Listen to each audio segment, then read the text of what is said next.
प्रियमनङ्गमदापहारम्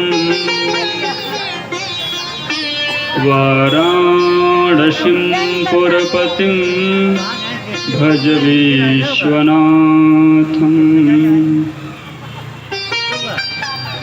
अतुलितबलधामम् हेमशैलावदेहम्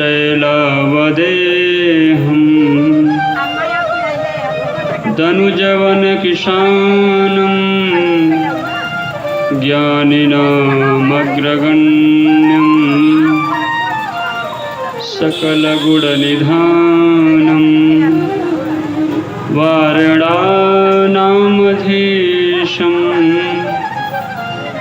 रघुपतिप्रियभक्तं पातजातं नमामि।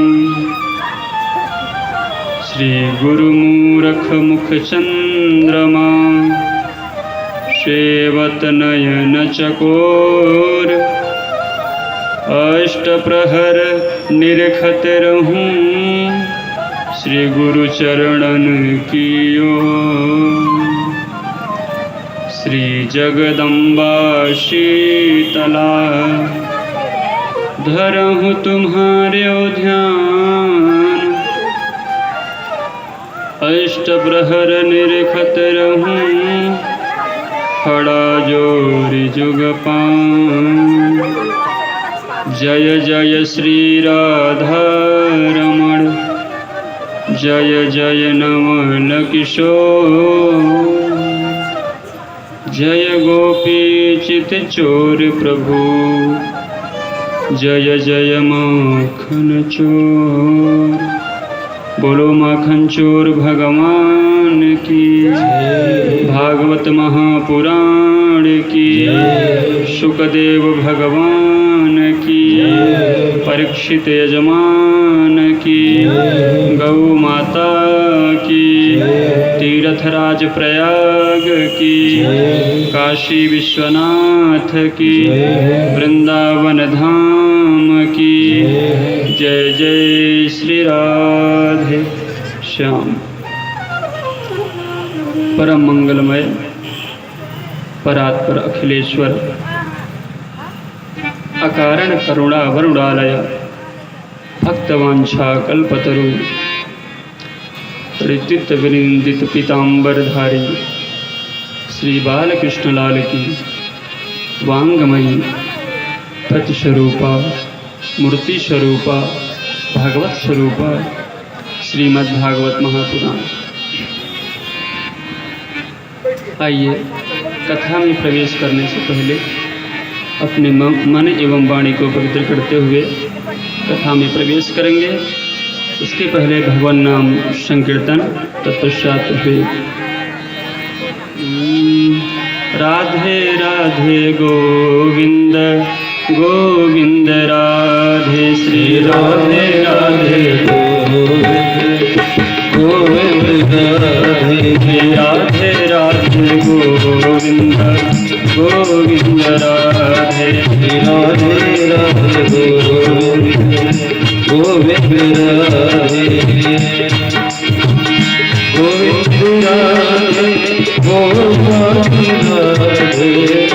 गोविंद राधे गोपाल राधे गोविंद राधे गोपाल राधे गोविंद राधे गोपाल राधे राधे राधे गोविंद राधे राधे राधे गोविंद गोविंद राधे राधे राधे गोविंद राधे।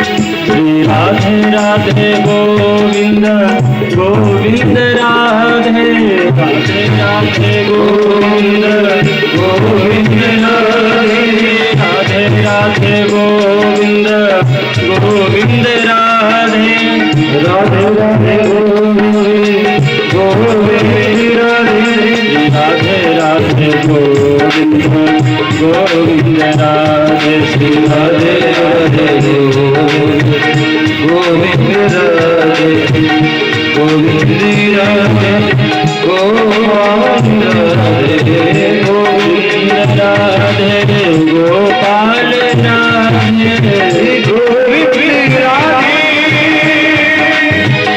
गोपाल राधे गोविंद राधे गोपाल राधे गोविंद राधे गोपाल राधे गोविंद राधे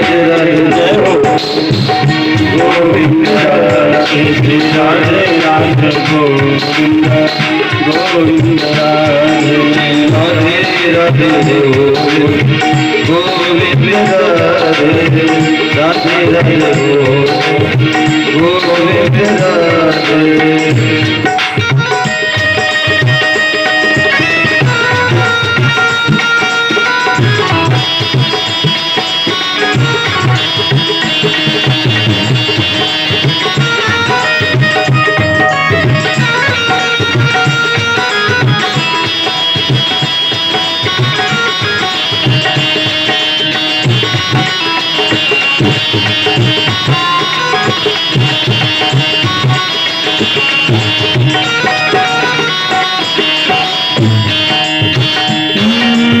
बंसी विभूषित करा नवनीरदाभा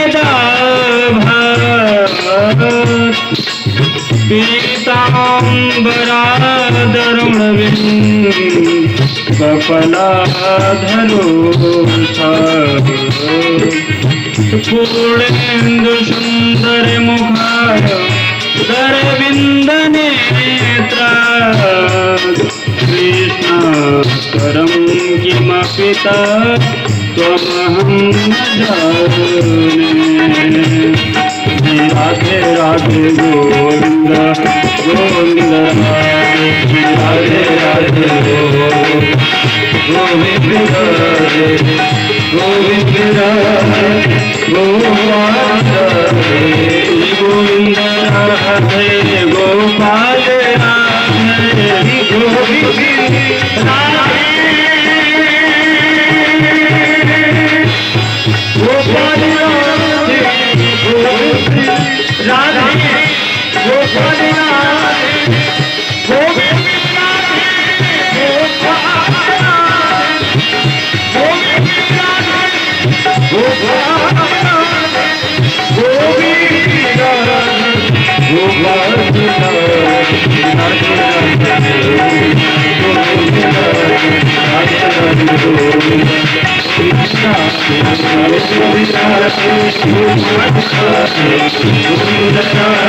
गोपाल राधे गोविंद राधे गोपाल गोविंद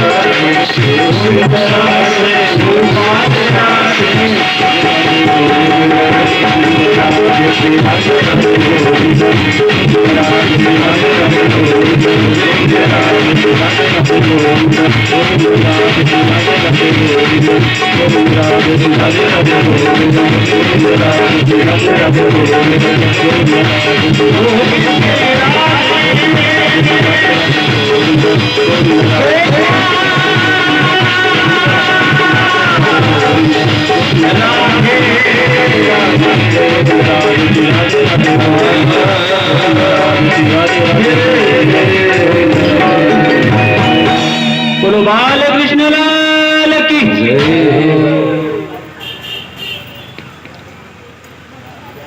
भगवान की वांगमयी प्रतिमूर्ति श्रीमद् भागवत महापुराण, जिसको हम और आप आज 4 दिन से श्रवण कर रहे हैं।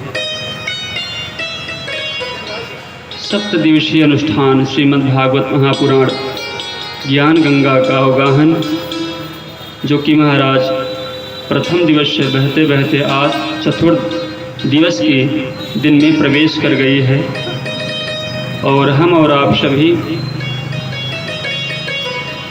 इस ज्ञान रूपी गंगा में अवगाहन करके गोता लगा करके स्वतः को कृतार्थ तो करेंगे ही, अपितु अपने संपूर्ण बंधु बांधवों के साथ भगवत रसिक बनकर भगवत भजन का आनंद लेते हुए और भगवत प्राप्ति के मार्ग पर चलेंगे।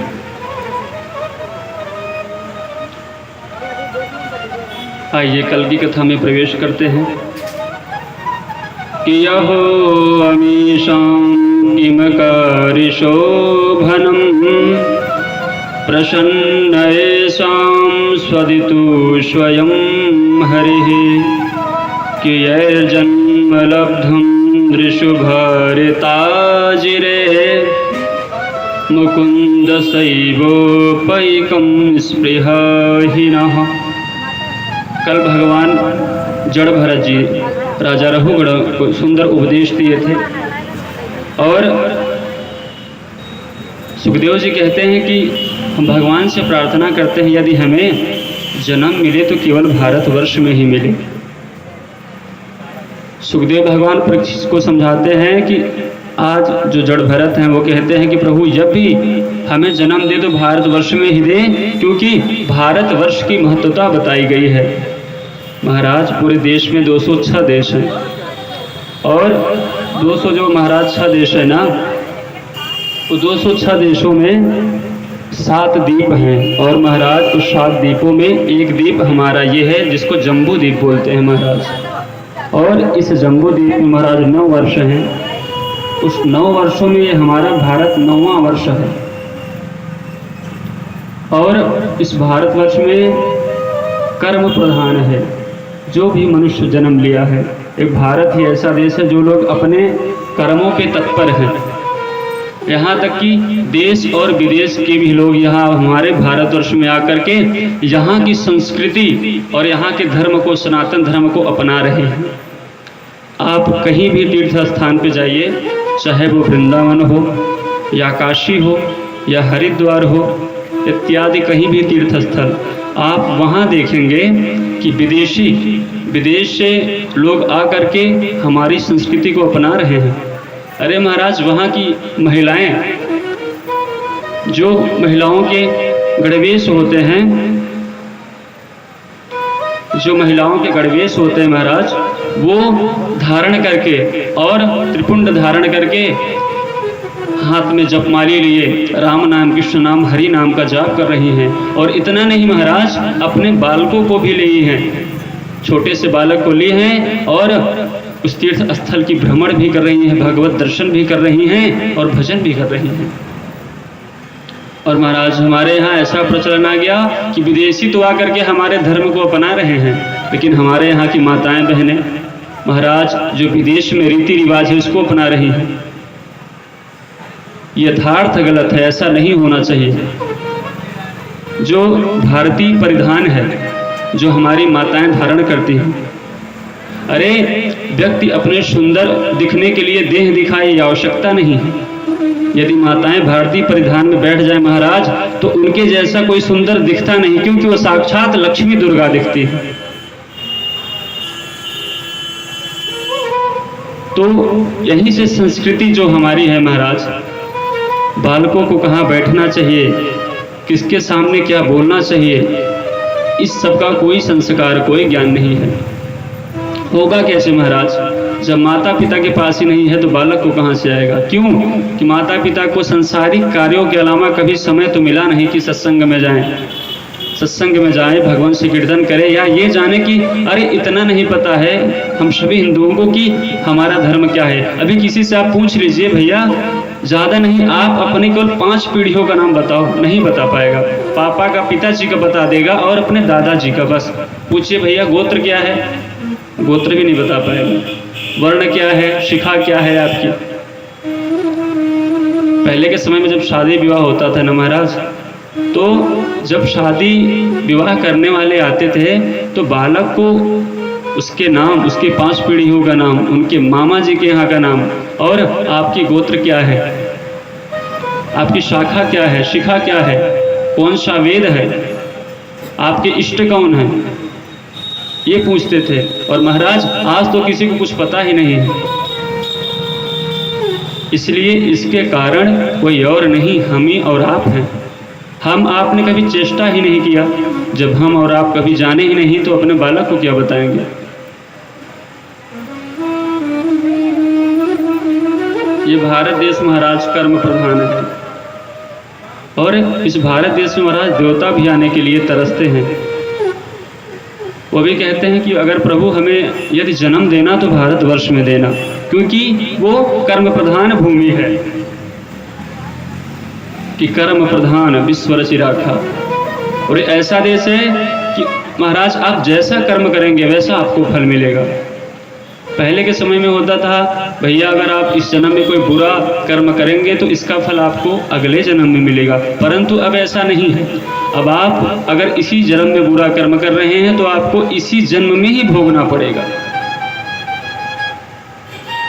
अच्छा, बहुत लोगों के मन में ऐसा प्रश्न आता होगा कि जो व्यक्ति भगवान का पूजा करता है, दिन भर भक्ति में लगा रहता है, वो बहुत दुखी होगा, और जो बिल्कुल नास्तिक है, भगवान को मानता नहीं है महाराज, उनके यहाँ तो धन संपदाएं बहुत होगी। लोगों के मन में आता है गुरुजी हम तो भगवान को बहुत पूजा करते हैं, बहुत मानते हैं, लेकिन हमेशा परेशान ही रहते हैं, कोई न कोई कारण, कोई न कोई व्यवधान आ जाता है। लेकिन जो कभी भगवान को मानता नहीं, मंदिर में नहीं जाता महाराज, उनके यहाँ कोई भी विदा आपदा नहीं आती।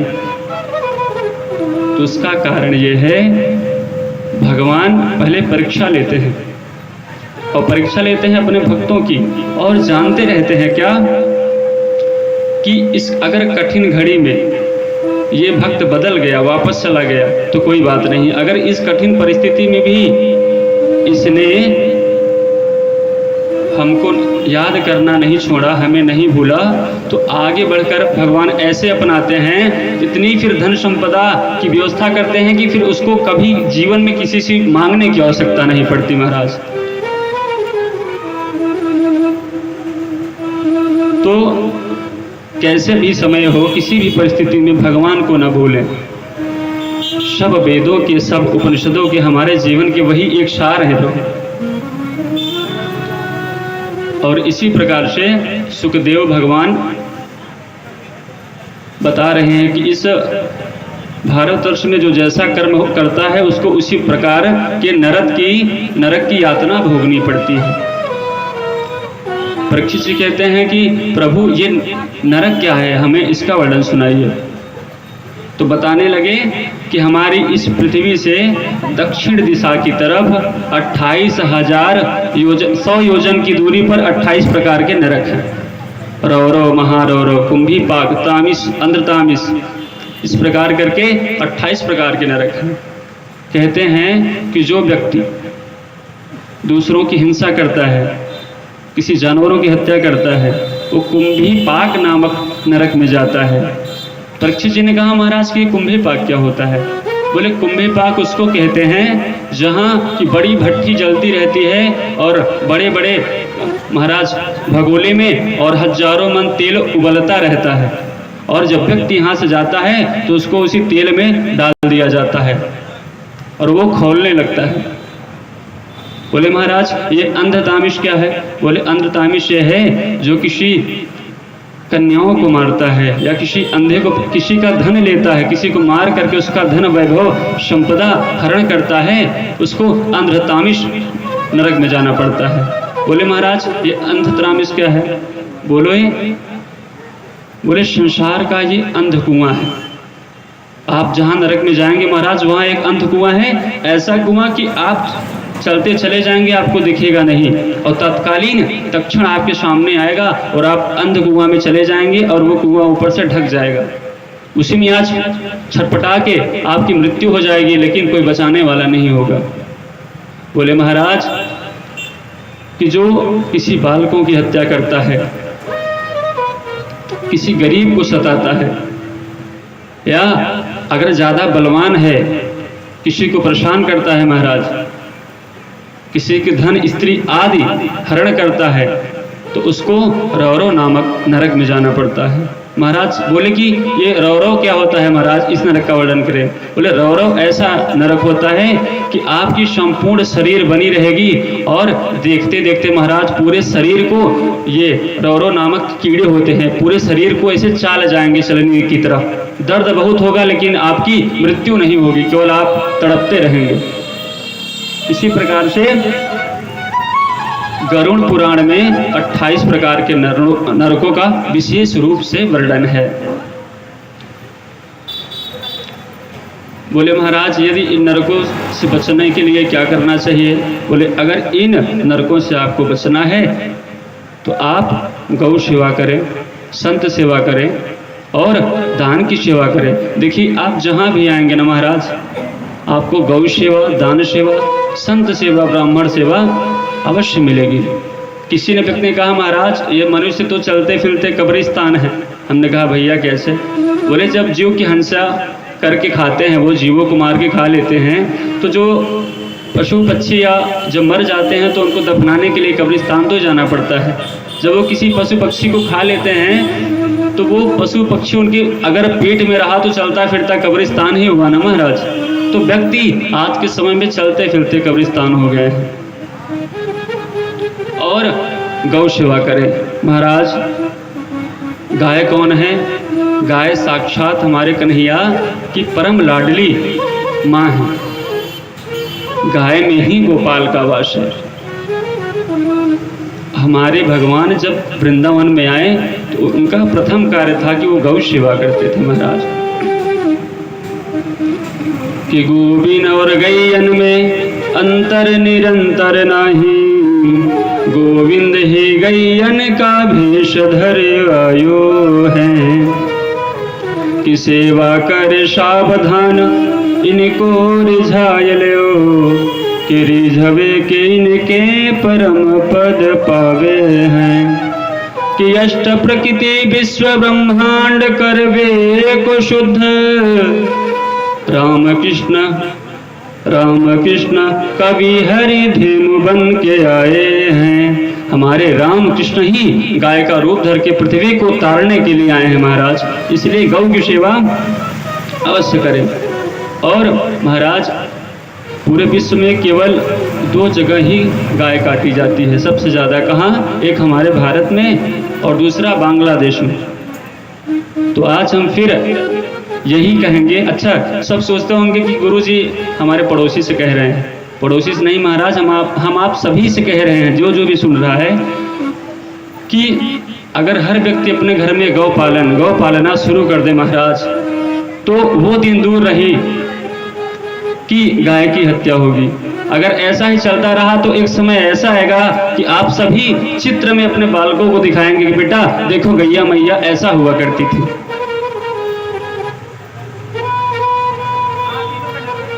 प्रातः जब भी उठें आप गौ की सेवा करें महाराज।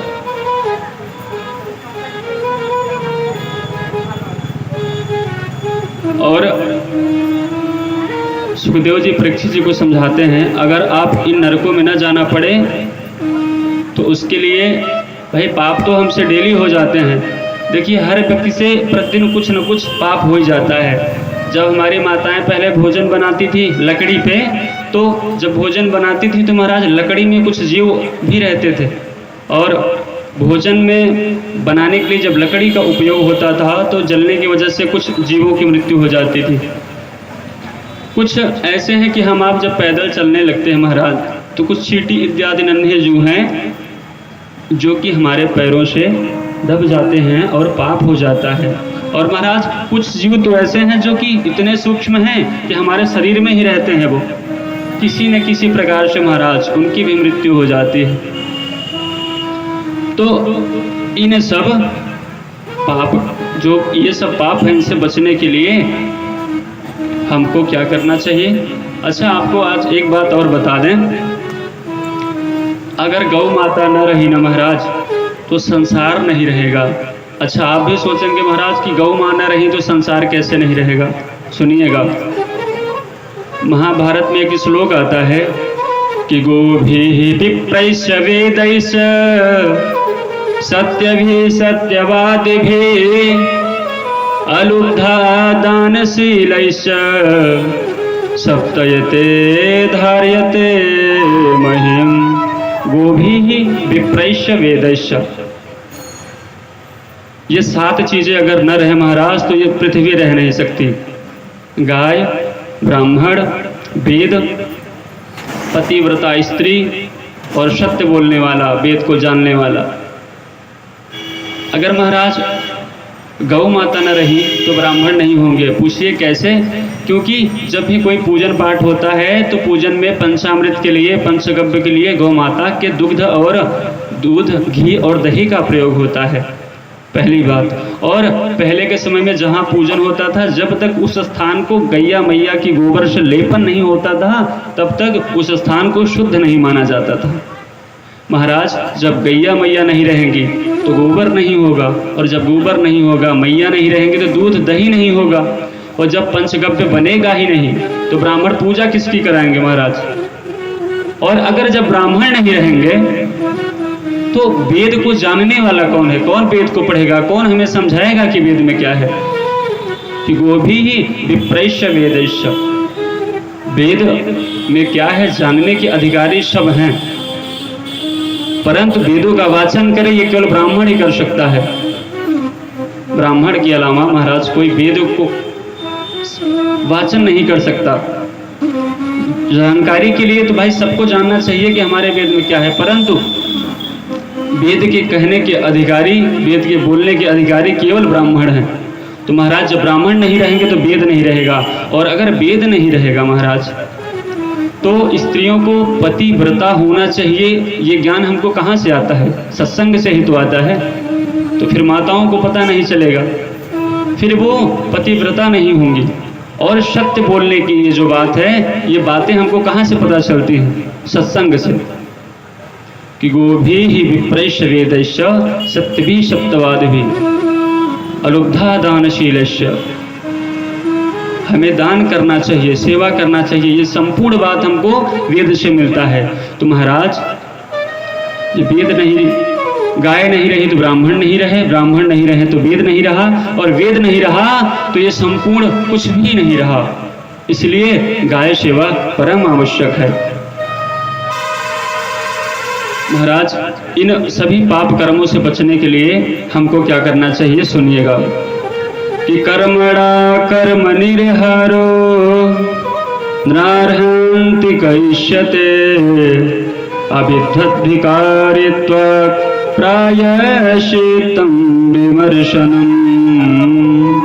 कि केचित् केवलया भक्त्या वासुदेव परायणा अधंधुर्वन्तिकार्षेण निहारामिव भास्कर।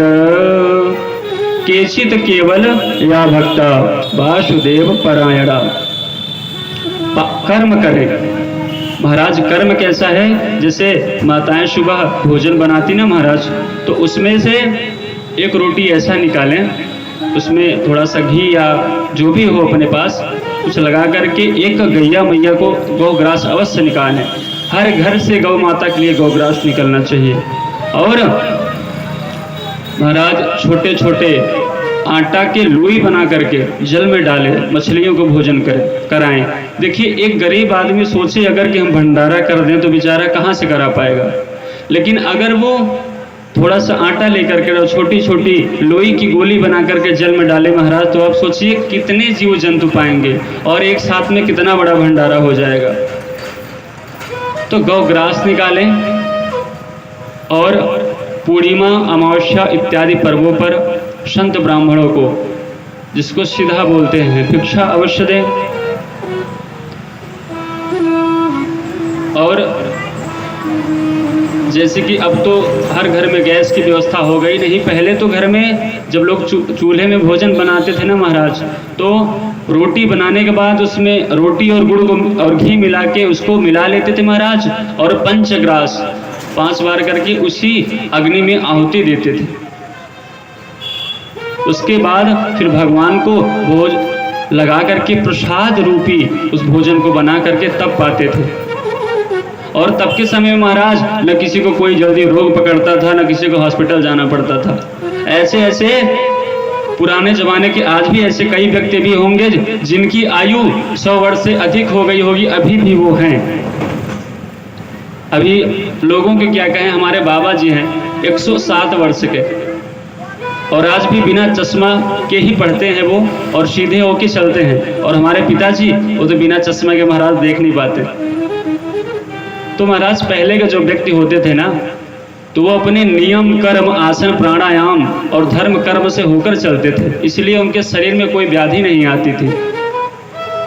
और महाराज आज के समय में भोजन की क्या कौन कहे महाराज, ये नए नए तो ये नाश्ता वाले व्यंजन फैल गए हैं। आदमी उसको खा ले तो भूख और ना खा ले तो भी भूख, और महाराज ऊपर से व्याधि और परेशानियां ऊपर से महाराज आती है। और इसके साथ साथ भगवान नाम संकीर्तन करें। आज परीक्षित जी कहते हैं सुखदेव जी से कि प्रभु हमको ये बताइए क्या कि जो व्यक्ति जीवन में कभी राम नाम लिया ही ना हो, कभी भी न लिया हो, जाने में अनजाने में, क्या उसको भी भगवान ताड़ देते हैं क्या? तो आज सुखदेव जी ने कहा हाँ, ऐसे भी भक्तों को भगवान ने तारा है जो पूरे जीवन तक पाप ही पाप किया है, और एक बार धोखे से उसके मुख से राम नाम निकल गया और भगवान उसको प्राप्त हो गए। तो आज अजामिल उपाख्यान सुनाने लगे कि एक पंडित जी थे, उनका नाम अजामिल था, वो बहुत विद्वान थे महाराज। पूजन पाठ करते और संध्या गायत्री, त्रिकालीन संध्या करते थे, और महाराज भगवत भजन करते थे। एक बार वो नित्य क्रिया करके वापस आ रहे थे, उन्होंने किसी गणिका को देखा और उसके प्रति आकर्षित हो गए महाराज, और जाके बोलते हैं देवी आपको हमारे घर चलना है, हमारे पास बहुत धन संपदा वैभव है। महाराज गणिकाओं को केवल धन ही तो चाहिए। उन्होंने कहा ठीक है चलेंगे आपके साथ। जैसे ही पंडित जी के साथ वो गणिका उनके घर में आई महाराज, और पंडित जी की पत्नी को देखा और पूछने लगे, कहने लगी कि ये कौन है? पंडित जी बताएं कि हमारी ये पत्नी जी हैं सुशीला। सुशीला नाम नहीं था, परम सुशील थी वो। तो वो गणिका कहती है या तो यही घर में रहेंगे महाराज या तो हम रहेंगे।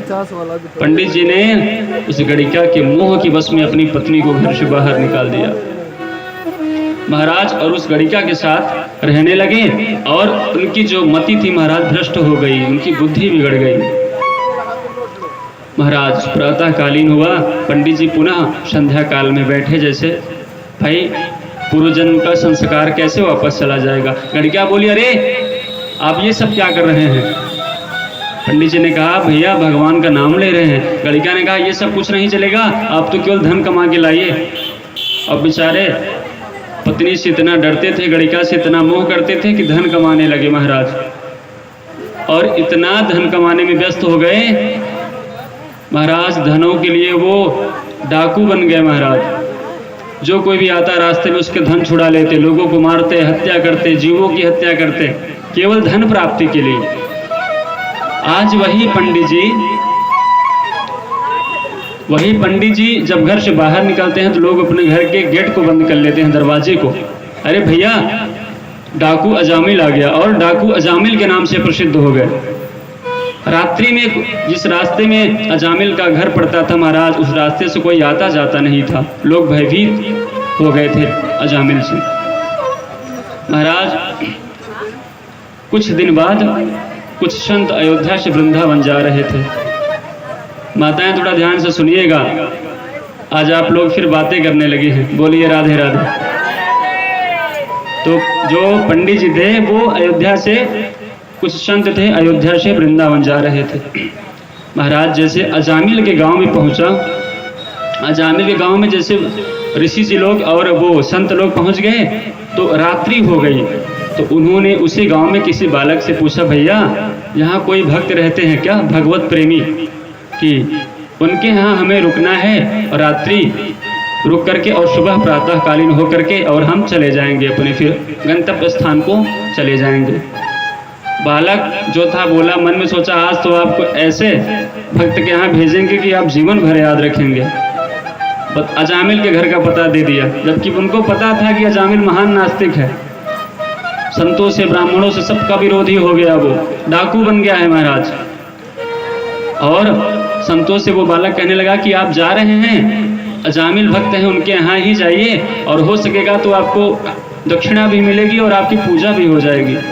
संत बेचारे भोले भाले उनके उपहास को न समझ पाए, चले गए अजामिल के यहाँ और बाहर से जाके आवाज़ लगाई, अरे भक्त अजामिल सुनते हो?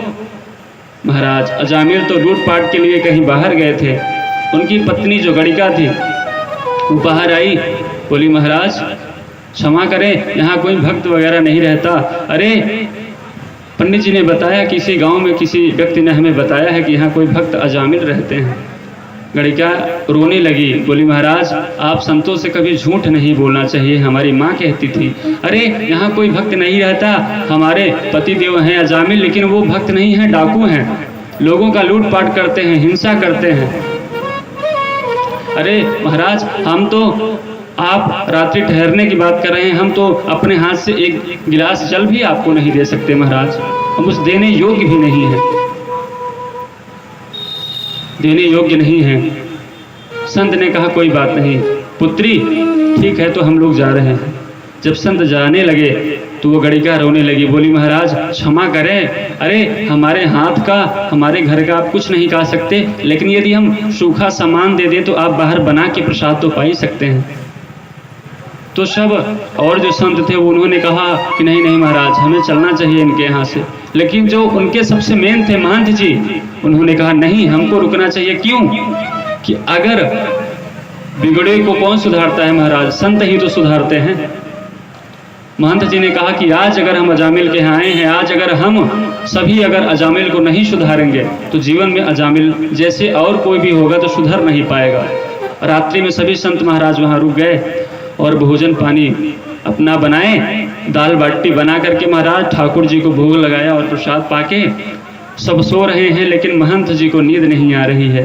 वो सोच रहे हैं हमने अजामिल का महाराज अन्न खाया है, कुछ अजामिल को अवश्य देना चाहिए, इसका उद्धार करना चाहिए। और मन ही मन सोच रहे हैं कि अजामिल नास्तिक हो गया है, उसको पूजन पाठ संध्या इत्यादि करना तो बता नहीं सकते, कैसे समझाएंगे उसको। महाराज रात्रि में 2 बजे अजामिल आ गया और देखा कि अपने घर के द्वार पर सब संत लोग सो रहे हैं महाराज। और जब देखा कि संत लोग सो रहे हैं, आग बबूला हो गया। आगे कहता है भैया इन संतों को कौन लिटाया है बाहर, कौन बोला इनको यहाँ ठहरने के लिए। घर के बाहर से उनकी पत्नी आई गणिका, अरे बोले स्वामी आप क्यों हल्ला मचा रहे हैं, ये संत हैं अयोध्या से वृंदावन जा रहे थे, रात्रि इनको ठहरना था इसीलिए यहाँ रुक गए। अजामिल जो था महाराज पत्नी से बहुत डरता था, बोला देवी अगर आपने रोका है तो 2-4 महीने रुक जाएं, हम कुछ मना थोड़ी नहीं कर रहे। महाराज सुबह हुआ, महंत जी उठे और मन में सोच रहे हैं भैया अजामिल को समझाएंगे, अगर हमारा अपमान भी कर देगा, गाली भी दे देगा तो कोई बात नहीं, लेकिन वो अजामिल सुधर तो जाएगा। कहने लगे भैया अजामिल हम जिनके यहाँ जाते हैं, जिनके यहाँ प्रसाद पाते हैं, वो हमको भोजन के बाद भोजन की दक्षिणा देते हैं और आपको हमें दक्षिणा देनी है, बताइए क्या दक्षिणा देंगे। अजामिल ने कहा सुनो महाराज ये तो भल मनाओ कि आपका ये सोटा लोटा हमने छुड़ाया नहीं, वरना आपकी जो दंड कमंडल सोटा है ना इसको छुड़ा के भी रख लेंगे और आपको ऐसे जाना पड़ेगा। आप भूत हमसे ही मांग रहे हैं जो पूरे जग को लूटता है। संत जी ने कहा अजामिल आपने गलत समझा पुत्र, हम आपसे धन नहीं मांग रहे हैं, हम आपसे वो दक्षिणा मांग रहे हैं कि आप हमारी एक बात को मान लो। अजामिल ने कहा हाँ ठीक है बताइए क्या बात माननी है। संत ने कहा कि आपकी पत्नी गर्भवती है, जब उसको बालक हो जाए ना तो उसका नाम आप नारायण रख देना। तो अजामिल ने कहा इतनी सी बात है, ठीक है रख देंगे। और संत जी सब चले गए और महाराज जैसे ही अब अजामिल को जो पुत्र हुआ उसको सबसे छोटा पुत्र उसका नाम नारायण रखा। महाराज संतों की कृपा से उस पुत्र से अजामिल को इतना प्रेम हो गया कि जहाँ भी जाता पुत्र को लेके जाता। अब पूरे दिन में 10-20 बार तो बेटा नारायण इधर आओ, बेटा नारायण ये करो, नाम तो ले ही लेता था महाराज। दिन में 10-15 बार जब नारायण नारायण नाम ले ले महाराज, तो जब कहा जाता है कि भाव से कुभाव से, डर से, भय से, जाने में अनजाने में किसी भी प्रकार से यदि आपने भगवान का नाम ले लिया तो वो तार देते हैं आपको।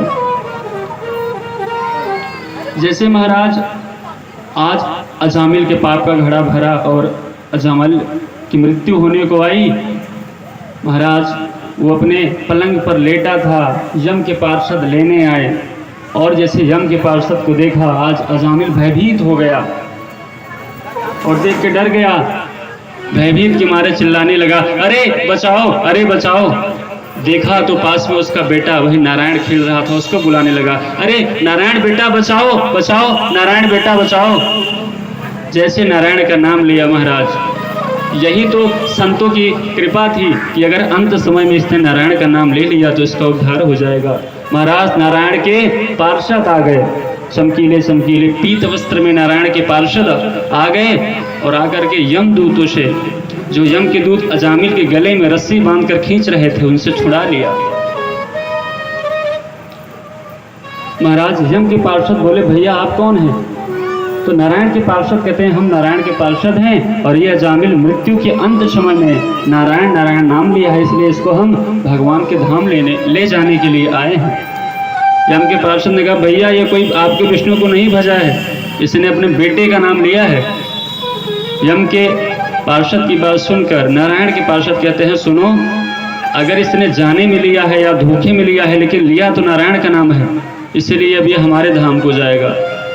महाराज दोनों जो यम के पार्षद थे और जो विष्णु के पार्षद थे, महाराज दोनों की बात अजामिल सुन रहा था कि सर्वे पदम पलक्ष साक्षा पीतै सौकयै सयशवशस किरीटिनः कुण्डलिनो लसत्तो पुष्करलः मालिनयस्य भीषः। महाराज आज जब अजामिल सुन रहा था कि हमने धोखे से एक बार नारायण का नाम लिया है और यम नारायण के पार्षद हमको बचाने आ गए, अगर हम पूरे जीवन नारायण का भजन कर लें तो क्या पता नारायण मिल जाए। महाराज आज अजामिल उठा और सीधे वन की ओर चला गया और भगवान का भजन करने लगा कि गुरुणां च लघूनां च गुरुणां च लघूनि च प्रायश्चित्तानि पापानां ज्ञातो वक्तानि महर्षिः। मतलब छोटे से छोटे पाप, बड़े से बड़े पाप केवल धोखे से भगवान के नाम लेने से कट जाता है। मानस में बाबा कहते हैं क्या कि भाव कुभाव अलख आलसहु, भाव कुभाव अलख आलसहु, भाव कुभाव नाम जगत मंगल दिशदसहु, नाम जगत मंगल दिशदसहु, भाव कुभाव अलख आलसहु, भाव कुभाव अलख आलसहु, भाव कुभाव अलख आलसहु, भाव कुभाव अलख आलसहु, नाम जपत मंगल दिशदसहु, नाम जपत मंगल दिशदसहु। भाव से कुभाव से, जाने में अनजाने में यदि आपने भगवान का नाम ले लिया ना महाराज, अच्छा भगवान के नाम की इतनी महिमा है ना कि उतनी महिमा भगवान में भी नहीं है। सुनिएगा क्या, जब समुद्र में पुल बनाया जा रहा था, जब भगवान श्री राम को लंका जाना था, जब भगवान श्री राम लंका जा रहे थे महाराज, तो अब समुद्र आगे पड़ा तो लंका तक पहुंचे कैसे? तो हनुमान जी हर पत्थर पर राम लिख करके समुद्र में जैसे फेंकते महाराज, पत्थर तैरने लगता। कोई एक रावण का चेला आकर के बोला प्रभु आपके वो जो शत्रु, राधे राधे,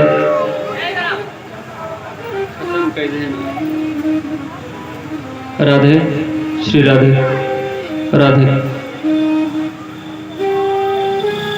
महाराज जो हनुमान जी थे वो पत्थर पर जैसे ही राम नाम लिखकर और समुद्र में फेंकते महाराज पत्थर तैरने लगता था। और ये देख कर एक रावण का दूत आया, बोला महाराज अरे आपके वो जो शत्रु हैं उनकी नाम की तो बहुत बड़ी महिमा है। बोले क्या? बोले पत्थर में राम नाम लिख दिया और पत्थर तैरने लगा। रावण ने कहा ये कौन सी बड़ी बात है, हमारे नाम में भी इतनी शक्ति है, वो भी तैरने लगेगा। बोले बात गुप्त रखना।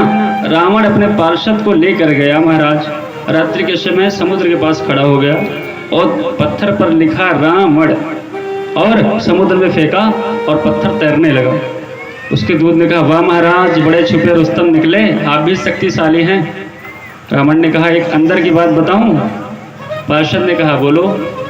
रावण ने कहा जब हम पत्थर पे रावण लिख के और फेंकने वाले थे तो आंख बंद करके यही बोले कि हे भगवान श्री राम हमारी मर्यादा का रक्षा करना, और ये कहकर तब पत्थर को फेंके थे। तो भगवान भक्तों के लिए सर्वत्र अग्रिम रहते हैं महाराज। तो भगवान के नाम की इतनी महिमा है कि जो राम के नाम की भी नहीं है। जब भगवान श्री राम अपनी लीला को पूरा करके महाराज वैकुंठ धाम को जा रहे थे तो सभी को कहा चलने के लिए। महाराज सब जाने लगे। हनुमान जी को भी कहा गया। राम जी बोले कि महाबली आपको भी हमारे साथ चलना है। हनुमान जी ने कहा महाराज देखिए जितना हम आपसे प्रेम करते हैं ना उससे कहीं ज़्यादा हम आपके नाम से प्रेम करते हैं, और हम आपके साथ गोलोक जाने वाले नहीं हैं, साकेत धाम जाने वाले नहीं हैं। क्यों हनुमान जी क्यों नहीं गए? कि प्रभु चरित्र सुनबे को रसिया, जहाँ भगवान के चरित्र का गायन होता है महाराज, जहाँ कृष्ण नाम राम नाम की कथाएं चलने लगती है, बिना बुलाए हनुमान जी आकर के किसी न किसी रूप में विराजमान हो जाते हैं। जब मानस को तुलसी बाबा ने लिखा और तुलसीदास जी राम कथा कह रहे थे, महाराज चित्रकूट में कथा चल रही थी, और जब सब श्रोता आ जाएं तो हनुमान जी एक कोढ़ी का रूप बना करके सबसे पीछे आते और पंडाल के सबसे किनारे बैठ जाते। कोढ़ी बन के बैठते महाराज, मक्खियां भिनभिनाती रहती ऊपर, इसलिए कि कोई उनको पहचाने ना। नियम है जहाँ कहीं भी कथा चलेगी हनुमान जी का महाना आवश्यक है, लेकिन वो किस रूप में आ जाए महाराज ये किसी को नहीं पता है। और महाराज आके बैठे रहते। कथा महाराज होने लगी और तुलसीदास जी जब शौच क्रिया के लिए जाते और वहां से जब आने लगते तो उनके सुराही में जो जल बचा रहता उसको पास में एक बबूल का पेड़ था, जब भी आते तो बबूल के पेड़ के पास गिरा देते। महाराज उस पे एक पिशाच रहता था। पिशाच महाराज ये जो पिशाच होते हैं ना, इनका मुख कैसा होता है? इनका महाराज पेट तो बहुत बड़ा होगा, लेकिन इनका मुख का आकार इतना होगा जैसे कि सुई होती है ना, उसके नोक के बराबर इनका मुख होगा। इनको प्यास तो लगेगी लेकिन ये पानी पी नहीं पाएंगे। सोचिए पेट बड़ा हो, विशाल हाथी जैसा, और मुख सुई जैसा होगा तो व्यक्ति कैसे जल पिएगा? तो महाराज उस पर एक पिशाच रहता था। और जब तुलसीदास जी नित्य क्रिया करके लौटे तो जो बचा हुआ जल था बबूल के पेड़ पे डाल दें। महाराज ऐसा करते करते उस वो पिशाच उसी बबूल के पेड़ में रहता था। ऐसा करते करते पिशाच के प्यास की तृप्ति हो गई और वो प्रकट हो गया। बोला सुनिए आप बाबा, हम आपसे प्रसन्न हैं, बताइए आपको क्या चाहिए। तुलसीदास जी भगवान के परम भक्त, उनको और क्या चाहिए था?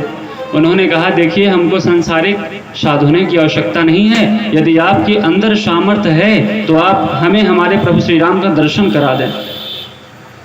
तो पिशाच बोला, बाबा हम राम के दर्शन तो नहीं करा सकते, लेकिन राम का दर्शन कैसे प्राप्त होगा ये मार्ग आपको जरूर बता सकते हैं। यक्ष ने बताया कि आपकी कथा में सबसे पीछे किनारे एक जो व्यक्ति बैठता है मलिन वस्त्र पहनकर, कोढ़ी का रूप रख के आता है, वो कोई और नहीं साक्षात हनुमान जी महाराज हैं। आप उनके चरणों को पकड़ लेना, वो श्री राम का दर्शन करा देंगे। महाराज तुलसी बाबा आए और कथा कह रहे हैं, और कथा कहते कहते उनकी निगाह तो केवल पंडाल के किनारे उस खंभे पर लगी थी। महाराज हनुमान जी आए, कथा श्रवण कर रहे हैं, कथा हो गई। जैसे कथा पूरी हुई महाराज सभी भक्त अपने घर चले गए। बाबा मन से उतरे और सीधे जाकर के जो हनुमान जी कोढ़ी का भेद धारण किए थे उनके पैरों पर लिपट कर रोने लगे। हनुमान जी ने कहा, अरे भैया दूर हटो, हमारे पास लोग आने के लिए ढीड़ा करते हैं, अरे हम छूने लायक नहीं है, दूर हटो हमारे पास से। तुलसी बाबा ने कहा कि हे महाबली, हम आपको पहचान गए हैं, आप कोई और नहीं श्री हनुमान जी महाराज हैं। हाँ, और हनुमान जी ने कहा, फिर जब इतनी विनती करने लगे तो हनुमान जी अपने भेष में आ गए और बोले, बाबा बताओ क्या चाहिए। तुलसी बाबा ने अपनी सारी बात बता दी। बोले, हमें भगवान श्री राम के दर्शन करना है। तभी हनुमान जी महाराज बोले, ठीक है, हम सामने से तो नहीं करा सकते, लेकिन जब हनुमान आपके पास श्री राम जी आएंगे हम आपको इशारा अवश्य कर देंगे। उसके बाद जब चित्रकूट के घाट पर भगवान श्री राम जी आए, और राम जी प्रतिदिन आते और तुलसीदास चंदन घिसते और श्री राम जी लगा के चले भी जाते, लेकिन तुलसी बाबा पहचान ही न पाते। हनुमान जी ने कहा, अरे बाबा दर्शन हो गए क्या? बाबा ने कहा, हम तो सुबह से देखे हैं, राम जी तो आए नहीं। तो हनुमान जी ने कहा, कल हम आपको इशारा करेंगे, समझ जाइएगा। बोलिए राधे राधे।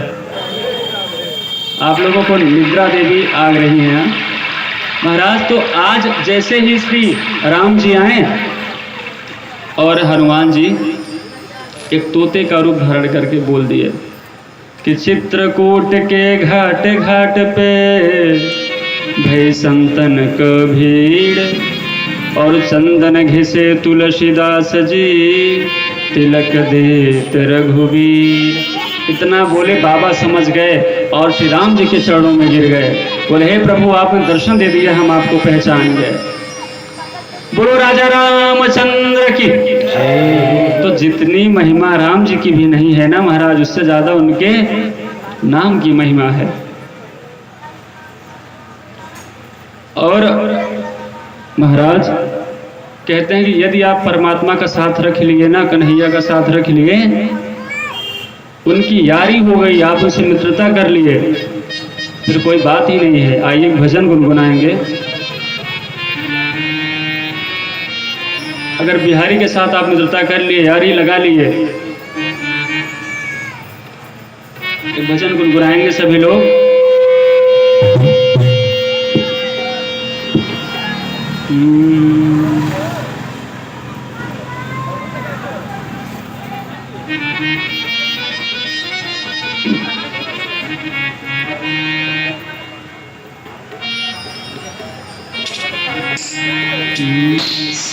लागी तुम संग यारी। हे बिहारी, हे कन्हैया, हे श्री राम, हमने सुना है अगर आप आज माइक वाले भैया कथा नहीं कहने देंगे लगता है, तो कहा जाता है अगर बिहारी से हम मित्रता कर लिए तो उनकी कृपा ऐसी बरसती है महाराज, जो मित्र के भाव में, पिता के भाव में, हर भाव में मिलते हैं। लागे तुम संग यारी मेरे बांके बिहारी, लागे तुम संग यारी मेरे बांके बिहारी, लागे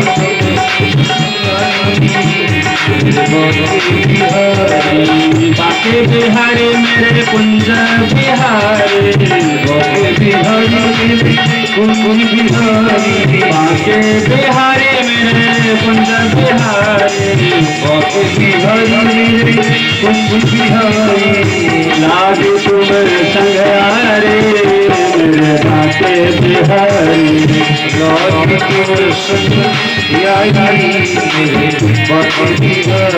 बोलो बाके बिहारी लाल की।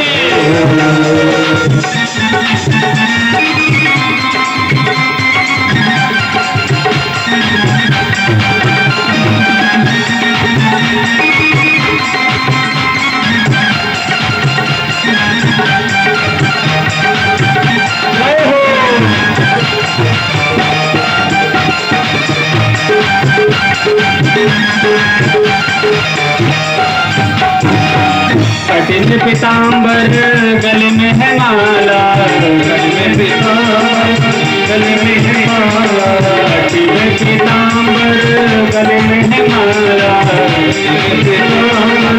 गले में है माला, मुकुट को धारण की है गोपाला, मुकुट को धारण की है गोपाला, मुकुट को धारण की है गोपाला, मुकुट को धारण गुंगरारी गुंगरारी गुंगरारी लटकारी कारी बिहारी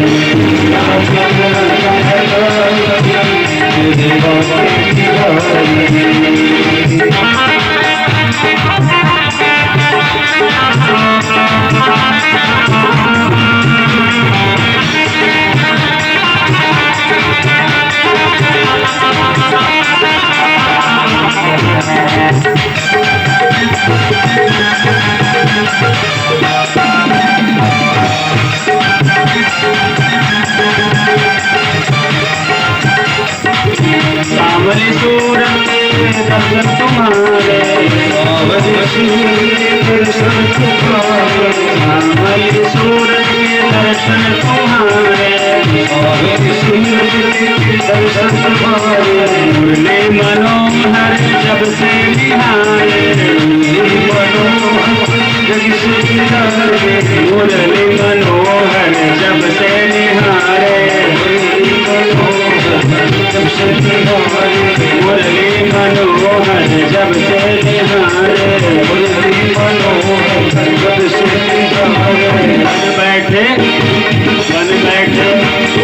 बन बैठे तो पुजारी मेरे भाग्य बिहारी,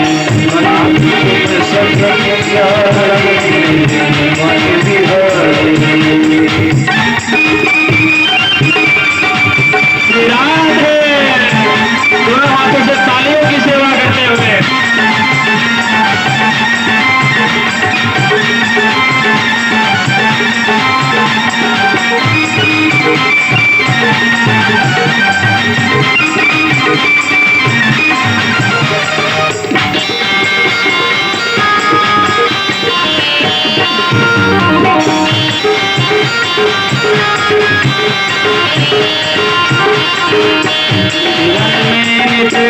सर चावे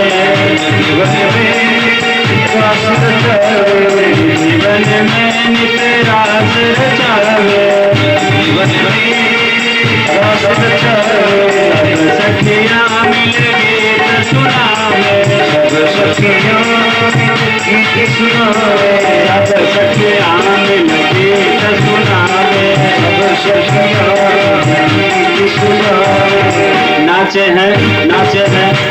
हैं बारी बारी मेरे भाग्य बिहारी,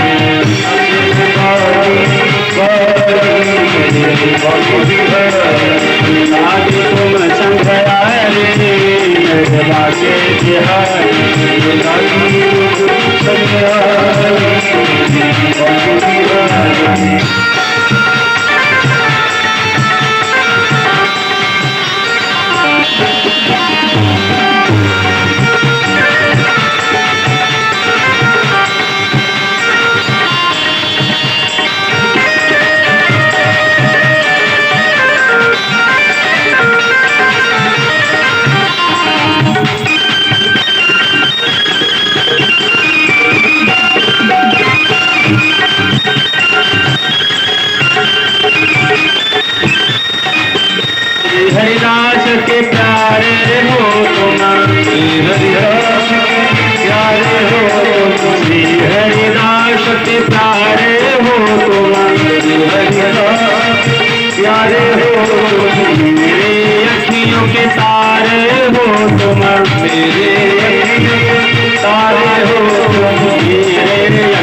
अगर बिहारी से यारी लग गई ना महाराज तो ये दुनियादारी भूल जाएंगे आप। तो भगवान नाम में महाराज कहा जाता है जिन्होंने भगवान नाम का सहारा लिया ना वो आज भी उनके ऊपर भगवान की विशेष कृपा है। ऐसे 12 लोग हैं, कौन कौन सुनिएगा कि स्वयंभू नारदः शंभु कुमारः कपिलो मुनि प्रहलादो जनको भीष्मो बलिर्वैयावकिर्वसम्। और आज जब यम के पार्षद अजामिल को नहीं ले जा पाए ना महाराज तो वो अपने भगवान के पास गए, यमराज के पास, बोले प्रभु आज के बाद आपकी नौकरी नहीं करेंगे हम। अरे हम जिनको लेने जाते हैं वहाँ कोई न कोई आ जाता है नारायण का पार्षद और बोलता है कि हमारे नारायण का नाम लिया है। अरे कोई अपने बेटे का नाम ले तो नारायण की पार्षद पहुंच जाएं। वैसे कोई अपने बेटी का नाम दुर्गा राधा रख दिया तो भी हम उसको नहीं ले आ पाएंगे। महाराज अब आपकी नौकरी नहीं करेंगे। तो यमराज ने पूछा अच्छा भैया वो पार्षद थे कौन ये तो बताओ।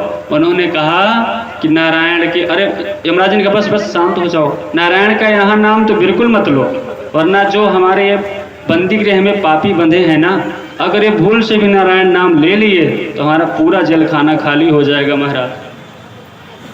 तो यम के पार्षद ने कहा कि महाराज अच्छा पकड़ के किसको लाना है ये तो बता दीजिए। तो यमराज बताते हैं कि कैसे कैसे लोगों को यम के दूत आते हैं और पृथ्वी पर से ले जाते हैं। सुनिएगा कि जिह्वान भक्ति भगवन गुण राम ध्येयम चेतस्मरति तच्चरणारविंदम कृष्णाय यो नमति अक्षर एकदापि तानानिधव्यमसतो पितवेष्णुकृत्या।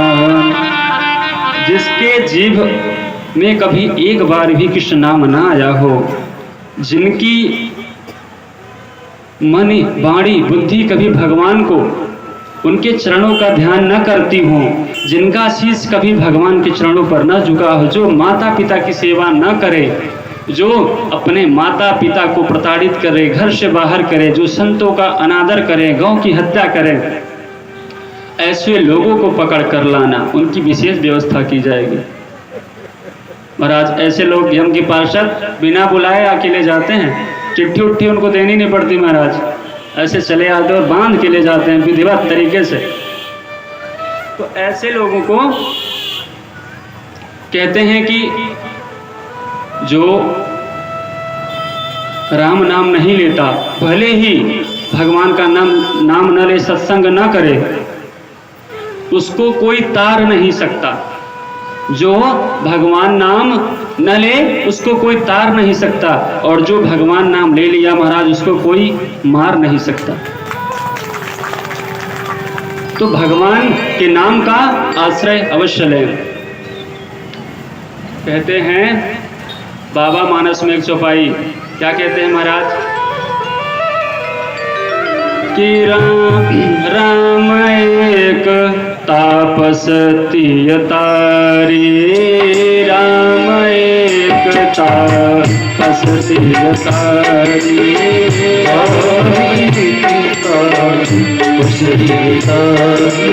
ये नाम कोटि फल कुमति सुधारी, नाम कोटि फल कुमति सुधारी, कहूँ कहाँ लगे नाम बढ़ाए, कहूँ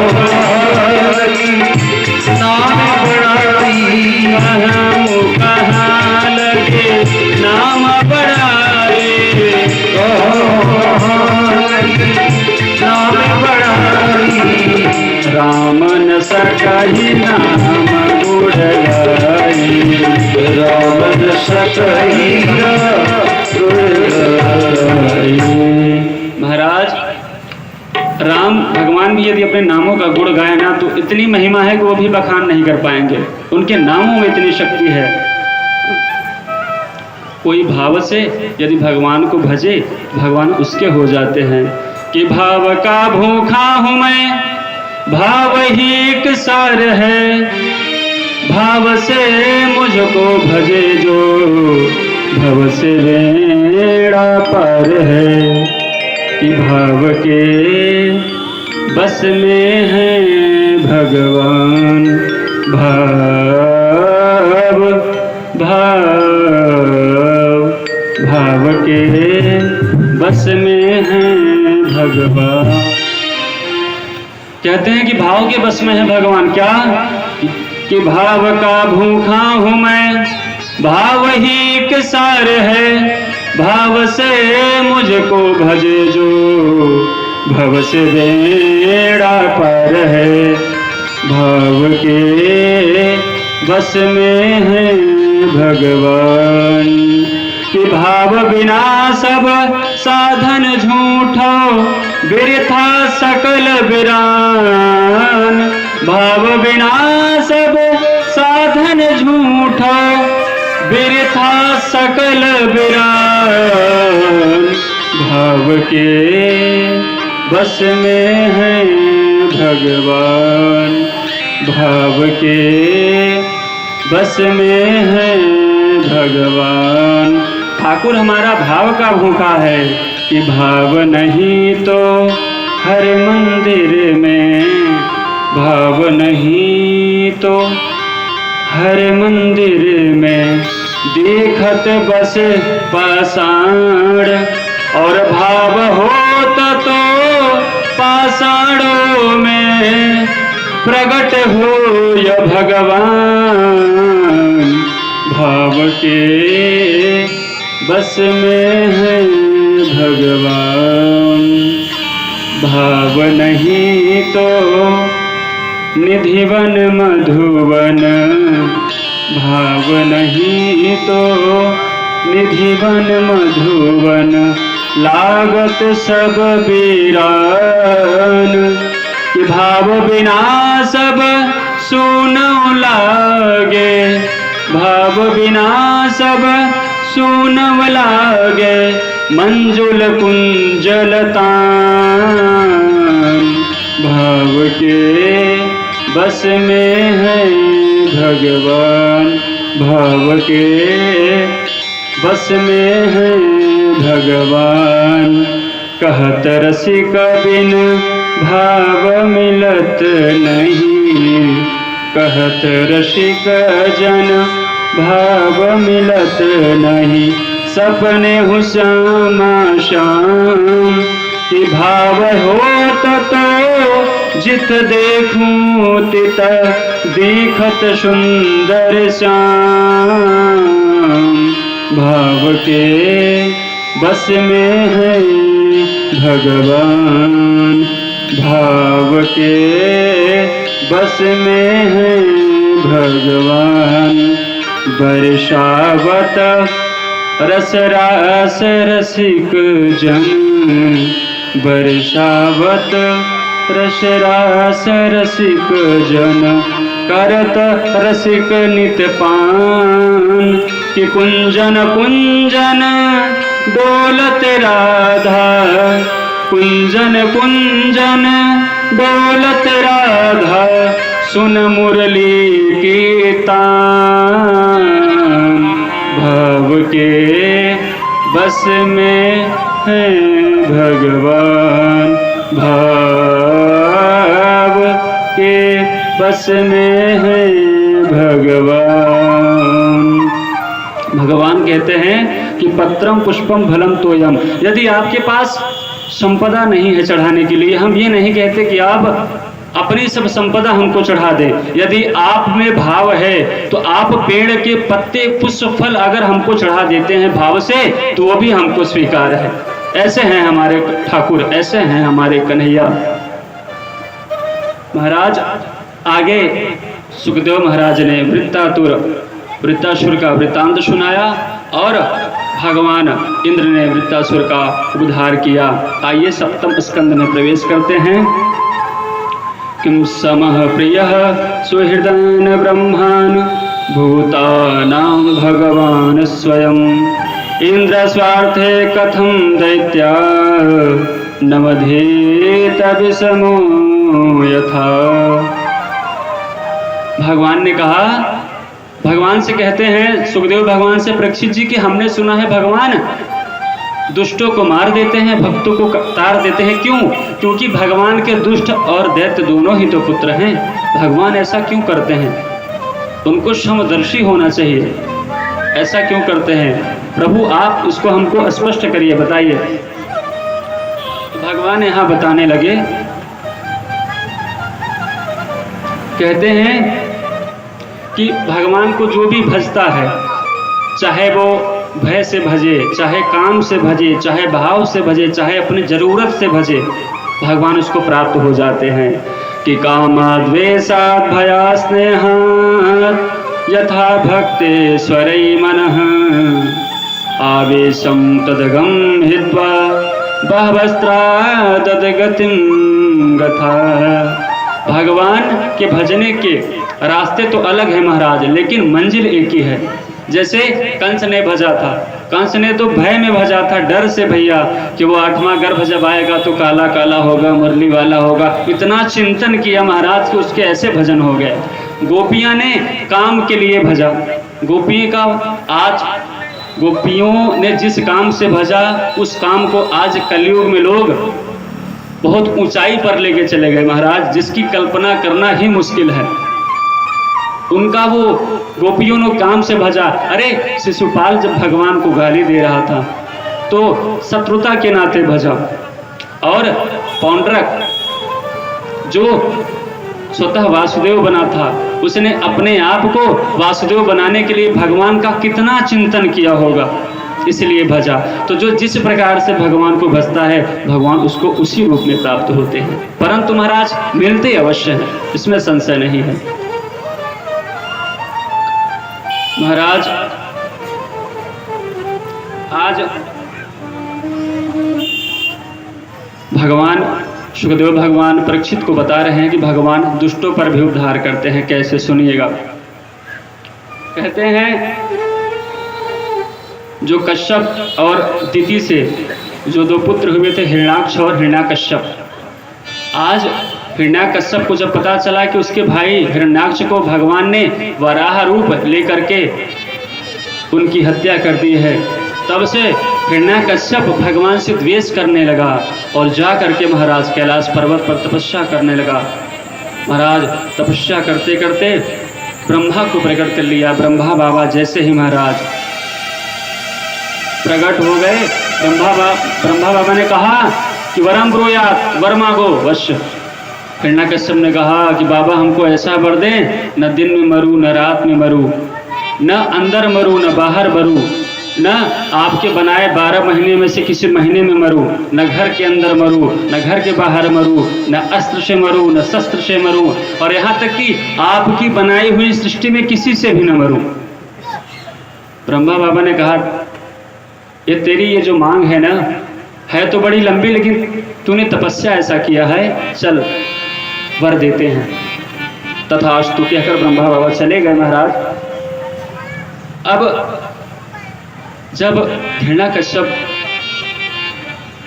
विवाह हुआ महाराज, उसकी पत्नी का नाम था कयाधु, और उनके 4 पुत्र थे, राध, अनुराध, आह्लाद और प्रहलाद। लेकिन जब हिरण्याकश्यप पर्वत पे तपस्या करने गया तो उसके 3 पुत्रों को इंद्र ने मार दिया, और आने के बाद जो पुत्र हुआ उसका नाम है प्रहलाद। महाराज ये प्रहलाद भगवान के परम भक्त हैं, और उसको अपने पुत्र को राक्षसी विद्या सिखाने के लिए गुरुकुल में भेजना चाहता है। और आज इन्हीं प्रहलाद जी को महाराज रोग लग गया। कैसा रोग? प्रेम का, भगवान का रोग। ऐसा रोग कि जैसा हमारे सभी माताओं को लगा है ना भागवत जी का रोग, कि समय से पहले आकर बैठ जाती हैं, वैसा ही रोग आज प्रहलाद जी को लगा भगवान के प्रति। महाराज ऐसा रोग लगा कि कृष्ण ग्रह ग्रहीत आत्मा, कृष्ण नाम का ग्रह लग गया है जो आत्मा को आह्लादित कर रही है प्रहलाद जी के। महाराज आज प्रहलाद जी अपने पिता हिरण्याकश्यप को संसार के बारे में बता रहे हैं कि संसार कूपे पतितौ अगाधे, कि पिताजी ये जो संसार है ना ये अंध कुआं है और हम और आप एक अंधे के समान हैं।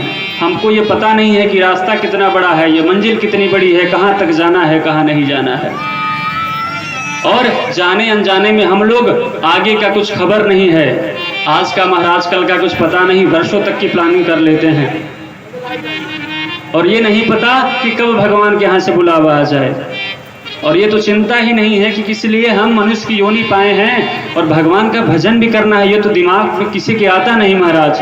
केवल अपने जीवन माया रूपी धन को एकत्रित करने की प्लानिंग में लगे हैं। ये संसार अंध कुआं है पिताजी, कब किसको कुआं में गिरना पड़े पता नहीं है। महाराज एक अंधे की टोली जा रही थी, सुनिएगा, अंधों की टोली जा रही थी। अब आप जब देखिए जब अंधे सड़क वगैरह पार करते हैं तो सब एक दूसरे के कंधे पर हाथ रखे रहते हैं और एक लाइन से पार करते जाते हैं। महाराज अंधे की टोली जा रही थी, आगे एक कुआं दिखा और एक अंधा धड़ाम से उसके अंदर गिर गया। पीछे वाला बोलता है भैया, सुना कि धड़ाम की आवाज़ आई, तो पूछ रहा भैया आगे सब रास्ता ठीक तो है ना। जो अंधा गिर गया वो सोच रहा है भैया हम तो गिर ही गए हैं, ये क्यों अच्छे बचे रहे, इनको भी गिरा देते हैं। बोलते हाँ भैया बहुत अच्छा रास्ता है, बिल्कुल आगे चले आओ आप। दूसरा वाला आया, वो भी गिर गया। तीसरे ने पूछा ये धड़ाम की आवाज़ कैसी आ रही है, भैया आगे का रास्ता कैसा है। मतलब एक दूसरे को बताते गए कि रास्ता सही है, पूरे के पूरे अंधे धड़ाम से गिर गए। तो ये संसार जो है महाराज अंध कुआं है। और बताने लगे तो आज हिरण्याकश्यप अपने पुत्र को प्रहलाद को गुरुकुल में पढ़ने भेजा। देखिए महाराज वो गुरुकुल कैसा है। उस गुरुकुल के दो गुरु हैं, संडा और अमर्क, वो दोनों गुरु हैं महाराज। और उन्हीं के यहाँ अपने पुत्र को महाराज विद्या अध्ययन करने के लिए भेजा। ऋषि कश्यप दानव विद्या महाविद्यालय जो है महाराज, उसमें आज प्रहलाद जी पढ़ने गए हैं। जब महाराज वो पढ़ रहे हैं, अब बताया क्या जा रहा है उस विद्यालय में, केवल प्रहलाद जी को नई नई लूटने की नीति, हत्या करने की, सताने की नीति सिखाई जा रही है महाराज। और आज जैसे ही महाराज कुछ दिन जैसे बीता तो हिरण्याकश्यप जी आज अपने पुत्र से मिलने आए। और जैसे ही मिलने आए महाराज अपने पुत्र को बुलाकर पूछते हैं कि पुत्र आपने क्या पढ़ा है। उन्होंने सोचा कि कोई नई नीति बताएगा लूटने मारने वाली, और जैसे प्रहलाद जी के पास आए महाराज पूछने लगे कि पुत्र आपने अभी तक क्या अध्ययन किया, सुनाइए। तो प्रहलाद जी कहते हैं कि पिताजी ये जो जीवन है ना, ये एक एक पल एक एक क्षण बीत जा रही है और किसी को इस बात की भी चिंता नहीं है।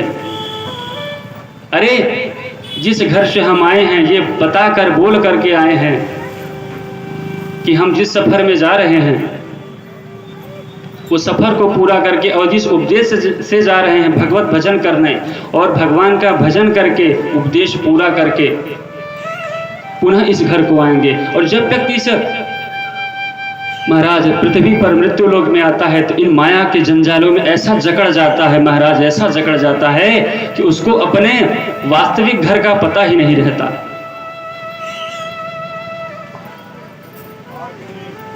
प्रभु इसीलिए हर व्यक्ति निरंतर नारायण का नाम जपे। जैसे ही महाराज हिरण्याकश्यप नारायण का नाम सुना आग बबूला हो गया। हिरण्याकश्यप सोचा भाई चलो छोटा बालक है कहीं इस पे सुन लिया होगा। बोला बेटा आप तो जाओ अपने गुरु जी को भेजो।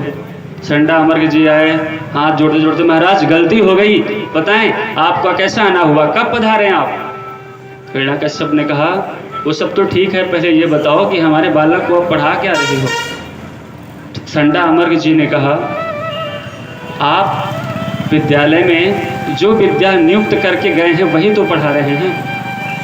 हिरण्याकश्यप ने कहा, आप हमारे बेटे को नारायण के बारे में पढ़ा रहे हैं, नारायण के नामों का गान करवा रहे हैं।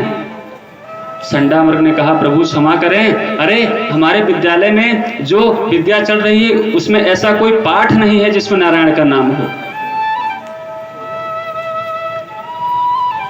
और इतना कहकर हिरण्याकश्यप अपने महल को वापस चले गए। कुछ दिन बाद प्रहलाद जी से पुनः मिलने आए। महाराज जब कुछ दिन बाद वो पुनः मिलने आए, अपने पुत्र को बुलाया और गोद में बिठाया, अंक में भर लिया। तो हिरण्याकश्यप बोलते हैं कि पुत्र अब आपने क्या सीखा। हिरण्याकश्यप जी ने कहा, पिताजी देखिए पूछ रहे हैं अच्छे के लिए, लेकिन अभी प्रहलाद जी बता दें तो उनको बुरी लग जाएगी। आज प्रहलाद जी ने नवधा भक्ति सुनाई उनको। नवधा भक्ति सुना रहे हैं क्या कि श्रवणं कीर्तनं विष्णु स्मरणं पादसेवनम् अर्चनं वंदनं दास्यं सख्यमात्मनिवेदनम्। श्रवणम कीर्तनम, यस्य भगवान के कीर्तन को श्रवण करें। जो हमें कान मिले हैं ना महाराज, इससे हम केवल भगवान के कीर्तन को श्रवण करें। और जो मुख मिला है इससे भगवान के कीर्तन के नामों का गान करें, स्मरण करें। पाद सेवनम, गुरु की, भगवान की, माता पिता की सेवा करें। महाराज जैसे ही नवधा भक्ति बताने लगे, आज हिरण्याकश्यप क्रोधित हो गया और समझ गया कि ये रोग बढ़ गया है। महाराज जब रोग बढ़ जाए ना, उसने सोचा कि जब रोग बढ़ जाए तो रोगी को ही ठिकाने लगाना चाहिए। आज वह हिरण्याकश्यप जो था, अपने पुत्र प्रहलाद को महाराज जल में डुबाया, हाथी के सामने फेंका, महाराज आग में जलाया, हर प्रकार की चेष्टा की प्रहलाद को मारने की, लेकिन मार नहीं पाया। क्यों कि जाके राखे साइया मार सके ना कोई, और बालन बांका कर सके चाहे जग भैरी होए। क्यों कि प्रहलाद अपने जीवन की बागडोर श्री कन्हैया के चरणों में, नारायण के चरणों में अर्पित कर दी थी कि तेरे हाथों सौंप दे जीवन की ये डोर, और कभी बिगड़ते ना सुने नटवर नंद किशोर। कि मैंने भी अब सौंप दे जीवन की ये डोर। हम और आप भी यही कहेंगे नारायण से क्या कि मैंने भी अब सौंप दी जीवन की ये डोर। उलझाओ या सुलझाओ नटवर नंद किशोर। प्रभु हम अपने जीवन की बागडोर आपके चरणों में सौंप देते हैं। अब आप इसे इस माया रूपी जाल में उलझा दो या सुलझा के अपने चरणों की प्राप्ति करा दो। प्रभु ये तो आप ही कर सकते हो। प्रहलाद जी अपने जीवन का बागडोर श्री नारायण के चरणों में अर्पित कर दिया।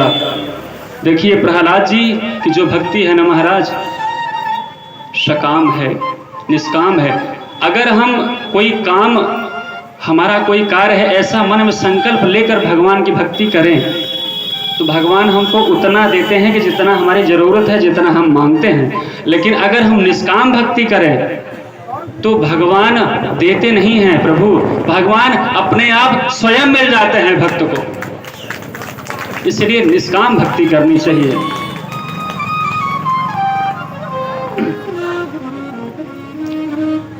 महाराज हिरण्याकश्यप जैसे ही चला गया, हिरण्याकश्यप महाराज इतने जब उसके प्रयत्न महाराज पूरे नहीं हुए, चला गया, आज प्रहलाद अपने ही आश्रम में बालकों के साथ खेल रहे हैं। बालकों ने कहा कि मित्र सखा चलो खेलते हैं। तो प्रहलाद जी कहते हैं अगर खेलना है तो हाथ में करताल ले लो, कोई मृदंग ले लो, कोई जोड़ी ले लो, भगवान के नामों का गान खेलते हैं। और प्रहलाद गाने लगे, सुनिएगा क्या, और हम और आप सभी गाएंगे। नारायण नारायण श्रीमन्नारायण नारायण नारायण नारायण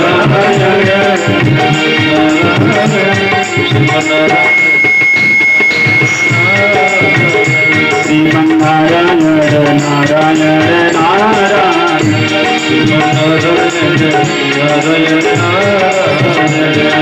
नारायण नारायण श्रीमन्नारायण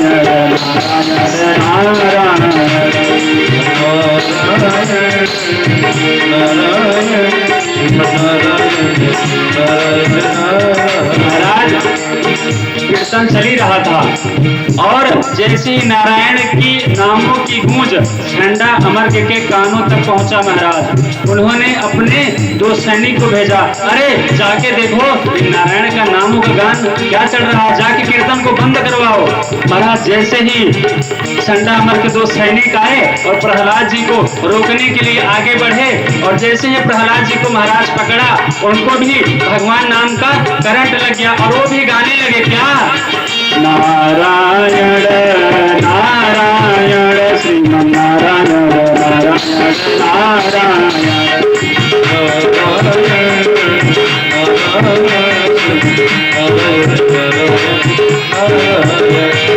नारायण नारायण श्रीमन्नारायण नारायण नारायण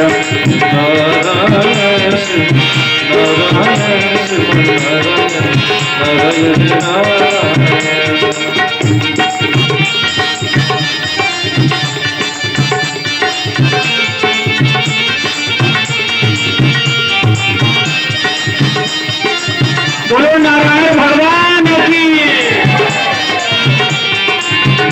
तालियों की सेवा करते हुए सभी लोग भाव से गाएंगे।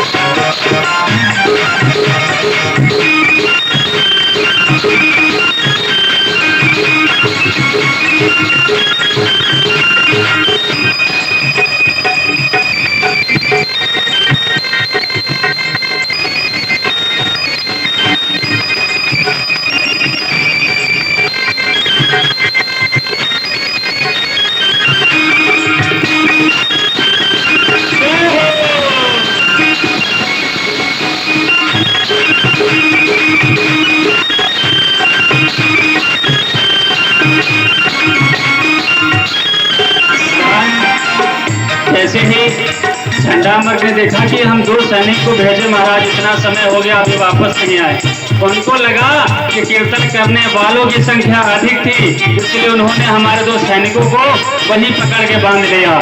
इस बार झंडामर जी ने 10 सैनिक को भेजा, बोले जाके सबको बंदी बना दो, नारायण नाम आना नहीं चाहिए। महाराज जैसे ही 10 सैनिक आए और प्रहलाद जी के सामने उनको जैसे ही पकड़ा महाराज, उनको भी करंट लग गया और गाने लगे क्या, नारायण नारायण श्रीमन्नारायण नारायण नारायण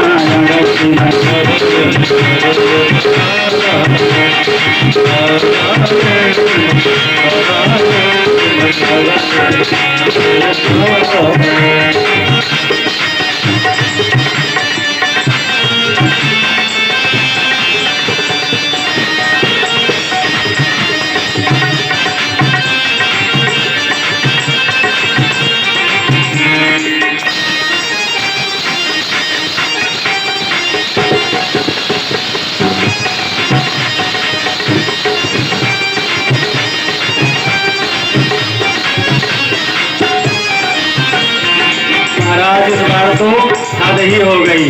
झंडा अमर जी ने कहा कि ऐसे मानने वाले नहीं हैं। अगर उनको लगा कि अगर हिरण्याकश्यप जी ने सुन लिया कि यहाँ नारायण नाम का गान होता है। अभी तक तो केवल सुने थे, अब उनको विश्वास हो जाएगा, और अगर विश्वास हो गया तो हमारे सर को धड़ से अलग कर देंगे। और महाराज डरते डरते और क्रोधित होते गए, और ठंडा अमर जी ने आए और प्रहलाद जी को दूर से ही डांटने लगे, पास नहीं आ रहे हैं। जब समझाते समझाते थक गए प्रहलाद जी, क्या कोई सुन ही नहीं रहा है, उनके भेजे हुए सैनिक ही नहीं सुन रहे हैं। और ठंडा अमर जी ने भी प्रहलाद को पकड़ने की कोशिश की, उनको भी रंग चढ़ गया महाराज, वो भी गाने लगे, क्या नारायण नारायण श्रीमन नारायण नारायण नारायण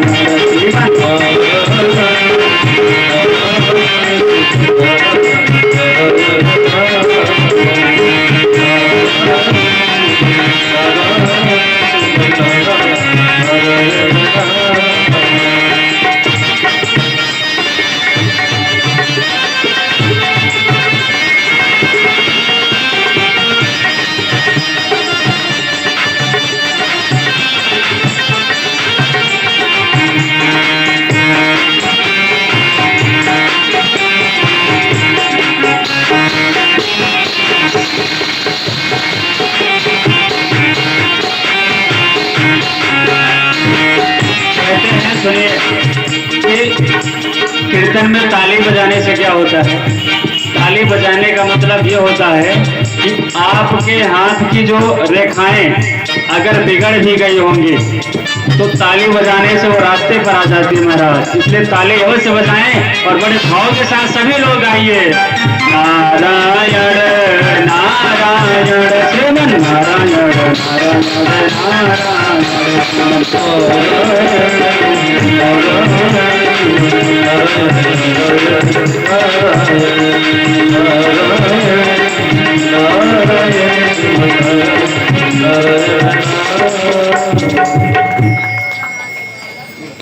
महाराज ऐसा रोग लगा, सबके सब नारायण के दीवाने हो गए महाराज।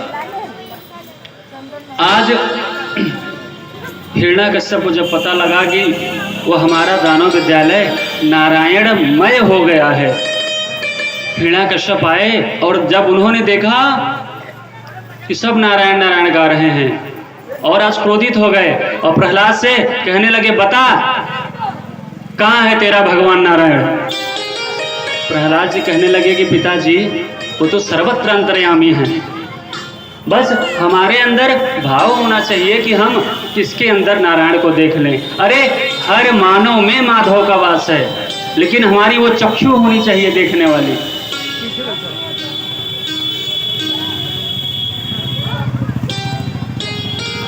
हर स्थान पर माधव का वास है।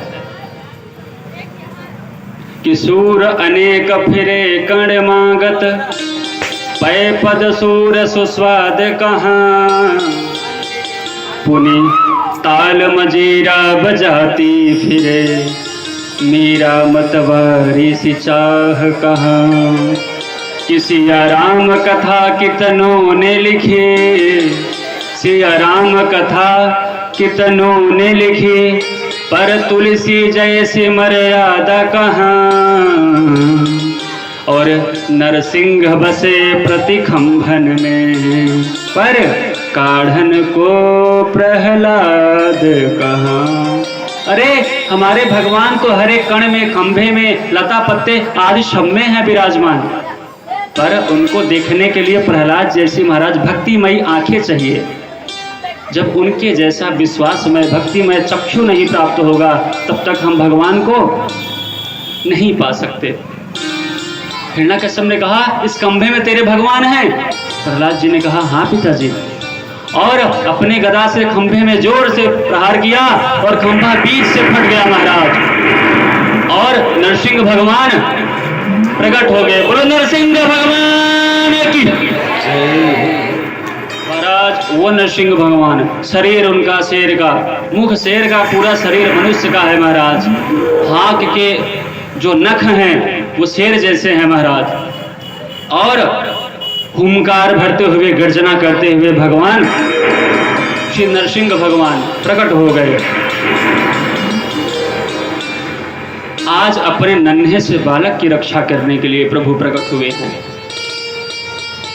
और जैसे ही प्रभु प्रकट भय, हिरण्याकश्यप उनसे युद्ध करने के लिए चुनौती दिया। भगवान एक क्षण भी नहीं सोचा और हिरण्याकश्यप को पकड़ करके देहली पर बैठ गए और अपने जंघाओं पर उसको लिटा दिया। हिरण्याकश्यप हंसने लगा, बोले महाराज आप हमको मार नहीं सकते, अरे हमें भी ब्रह्मा का वरदान प्राप्त है। नृसिंह भगवान ने कहा भैया बता तेरा क्या वरदान है।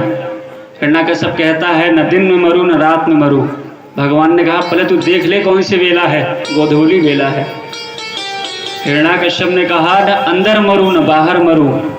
भगवान ने कहा देख मैं देहली पर लेके तुझे बैठा हूं और फिर हिरण्याकश्यप कहा न पृथ्वी पर मरूं न आकाश पर मरूं। भगवान ने कहा इसीलिए तुझे जंघे पर लिटाया है। हिरण्याकश्यप ने कहा कि ब्रह्मा जी के बनाए 12 महीने में से किसी महीने में ना मरूं। भगवान ने कहा तेरे लिए अलग महीना बनाया है स्पेशल, जिसको पुरुषोत्तम मास कहते हैं। फिर हिरण्याकश्यप कहता है न अस्त्र से मरूं न शस्त्र से मरूं। भगवान ने कहा तेरे लिए मेरे नाखून ही काफी हैं। फिर बोला महाराज अब भी नहीं मान सकते आप। बोले हमने ऐसा वर प्राप्त किया है कि ब्रह्मा की बनाई हुई सृष्टि में किसी से न मरूं। भगवान ने कहा तेरे ब्रह्मा को हम बनाते हैं, ब्रह्मा हमें थोड़ी नहीं बनाते हैं। महाराज इतना कह करके भगवान अपने दोनों हाथ के नाखूनों को उसके पेट के अतड़ियों में डाला और फाड़ दिया। उसकी प्राणांत हो गया महाराज, और उसके शरीर को गर्दन में पहन लिया माला की तरह। और ऐसा भयंकर विकराल रूप नृसिंह भगवान का हुआ महाराज। आकाश के जो देवता भी वो भी थर थर कांप रहे हैं भगवान के ऐसे रूप को देख करके। किसी की हिम्मत नहीं पड़ रही है कि भगवान को जा करके शांत कर दें, कोई नहीं जा पा रहा है महाराज। नारद जी ने कहा लक्ष्मी जी से कि देवी आपके पति हैं और आप ही इनको मना सकती हैं। लक्ष्मी जी ने कहा कोई बात नहीं भैया हम चलते हैं। और लक्ष्मी जी जैसे सज धज कर रुनुक झुनुक पायल बजाती आरती की थाली लिए आती हैं, जिसे भगवान के सामने पहुंची। भैया भगवान जो हुंकार भरा और लक्ष्मी जी थाली वाली वहीं पटकी और वापस चली गई। बोले भैया ये हमारे नारायण तो नहीं है, कोई और होगा। कोई भगवान को शांत कर ही नहीं पा रहा है। नारद जी ने कहा पुत्र प्रहलाद आप ही भगवान को शांत कर सकते हैं। छोटे से प्रहलाद भगवान के सामने जाके खड़े हो गए। आज भगवान प्रहलाद को अपने अंक में उठा लिया और अपने जीभ से चाटने लगे और कहने लगे आज भगवान देखिएगा ऐसे परम भक्त हुए प्रहलाद कि आज भगवान प्रहलाद जी से क्षमा मांग रहे हैं। सुनिएगा कि गिरि से गिराय पुनि जल में डुबाय तब एक कमी राखी नहीं वो सताने नहीं। कि उर से लगाय कि बोले प्रभु प्यारे अति कोमल तुम्हारे अंग। बोले प्रभु प्यारे अति कोमल तुम्हारे अंग। दुष्ट ने मारे मम एक नाम गाने में। अरे गिर से गिराया जल में डुबाया और उस दुष्ट ने आपको इतना प्रताड़ित किया क्योंकि आपने केवल मेरा एक नाम का गान किया इसलिए। और कहते क्या है भगवान उर से हृदय से लगा करके और सीने से लगा करके जीभ से चाट रहे हैं। क्या कितनी सुंदर झांकी सुनिए कि उर से लगाय लिपटाय कहे बार बार कि क्षमा करो पुत्र हमें देर भई आने में। हे पुत्र हमें क्षमा करना, आप हमारे नाम का गान कर रहे थे इसके लिए आपको इतना कष्ट भोगना पड़ा और हम अब आपको आके बचा रहे हैं। पुत्र क्षमा करना हमें। महाराज प्रहलाद जी कहने लगे कि प्रभु आप क्यों क्षमा मांग रहे हैं। अरे हमसे बड़ा भाग्यवान कौन हो सकता है। आपने हमको वो ममता दिया है कि जो नारद, ब्रह्मा, यहाँ तक कि सभी देवी देवता, यहाँ तक कि हमारी माता श्री लक्ष्मी जी को भी नहीं प्राप्त हुआ है।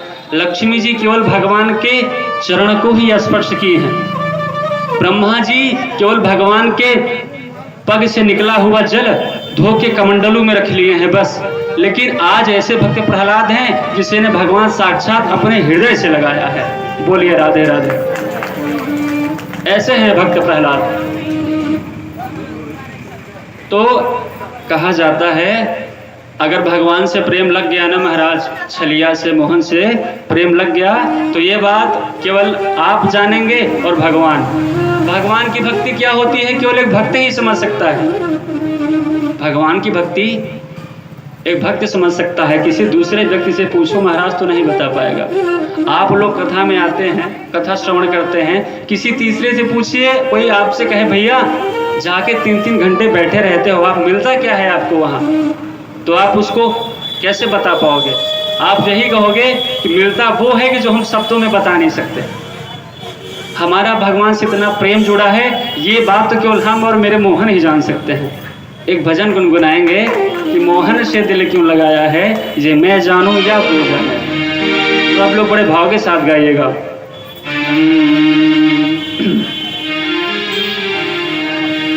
मोहन से छलिया से दिल क्यों लगाया है, मैं जानूं या वो जाने। मोहन से दिल क्यों लगाया है, मैं जानूं या वो जाने। छलिया से दिल क्यों लगाया है, मैं जानूं या वो जाने। मोहन से दिल क्यों लगाया है, मैं जानूं या वो जाने।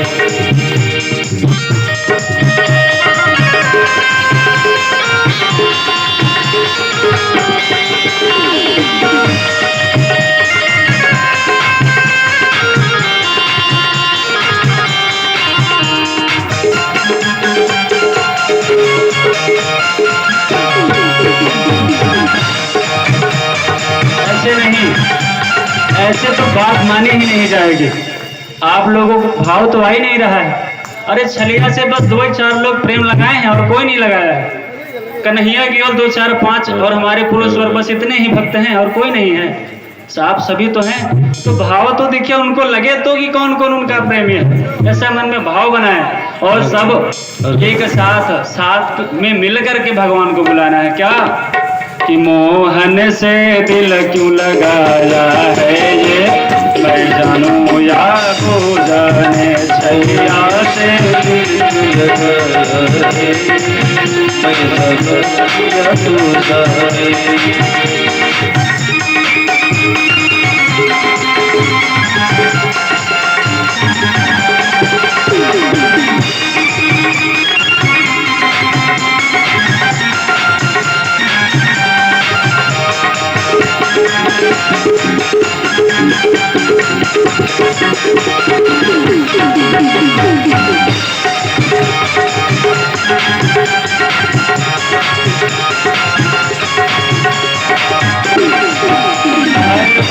निराली है उसकी, हर बात में है एक टेढ़ा पन। बहुत निराली है उसकी, हर बात में है एक टेढ़ा पन।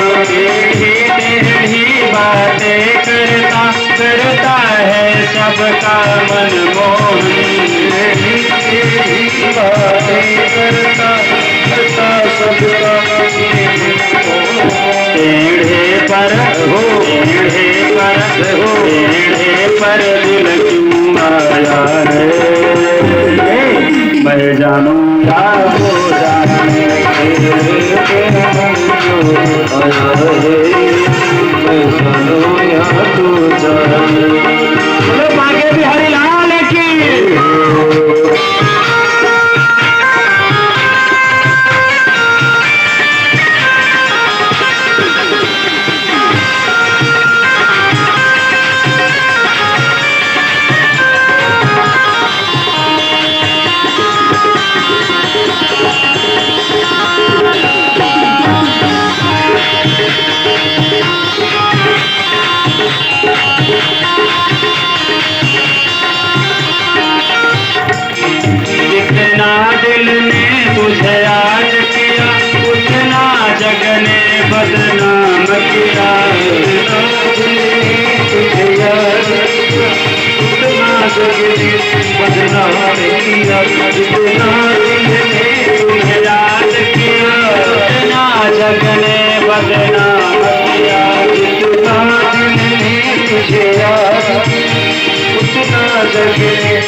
जितना भक्तों को कष्ट हुआ उससे पहले आराम दिया। जितना भक्तों को कष्ट हुआ उससे पहले आराम दिया। बदनामी का फल क्या पाया है रे, मैं जानूं या वो जाने लगाया रे, मैं जानूं या तू जाने, मैं क्यों लगाया रे, मैं जानूं या तू जाने।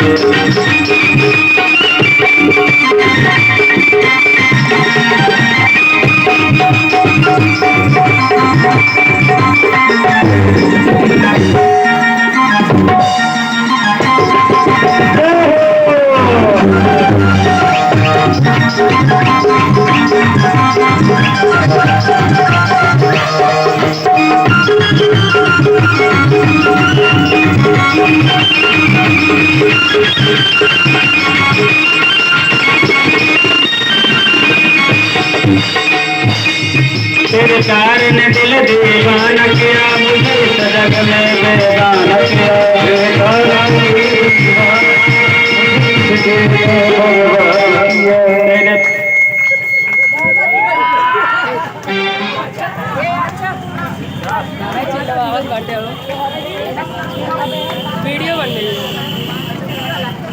राधे श्री राधे। बोलो बांके बिहारी लाल की। चलिए भैया कोई बात नहीं। मोहन से दिल अभी आप लोग 4 दिन तक केवल इतना ही लगा पाए हैं, और बढ़ाते तो और बढ़ता, और बढ़ाइए, अभी समय है। महाराज प्रहलाद जी को भगवान ने दर्शन दिया, और दर्शन दे करके भगवान चले गए। प्रहलाद जी काफी समय तक राज करते रहे। और आज उन्हें जो है दत्तात्रेय जी से मुलाकात हुई। दत्तात्रेय जी भगवान के एक अवतार हैं, और भगवत कृपा की जानकारी उनको प्राप्त करके, जैसे दत्तात्रेय जी से भगवान की कृपा के बारे में उनको प्राप्त हुआ तो बड़े हर्षित हुए। कहते हैं कि अनंतता के साथ यदि हम भगवान का भजन करें ना, तो हम जो चाहेंगे वो भगवान हमको देंगे। कि योग चाहे तो योग दे डारूं, भोग चाहे तो भोग दे डारूं, मुक्ति चाहे तो मुक्ति दे डारूं, भक्त को लेना न देर न बापू। मतलब भक्त को लेने में समय लग सकता है, लेकिन उनको देने में समय नहीं लग सकता महाराज। इसलिए किसी भी परिस्थिति में रहें, भगवान की भक्ति करें। आइए अष्टम स्कंद में प्रवेश करते हैं। यहाँ परीक्षित जी सुखदेव जी से पूछते हैं कि प्रभु एक बात बताएं, क्या जो कभी जीवन में भगवान का नाम न लिया हो, यहाँ तक कि कभी जाना ही न हो कि भगवान किसे कहते हैं, क्या उसका भी भगवान उद्धार करते हैं क्या? सुखदेव भगवान गजेंद्र मोक्ष के बारे में बताते हैं, और गजेंद्र मोक्ष का प्रसंग बताते हैं कि त्रिकूट पर्वत पर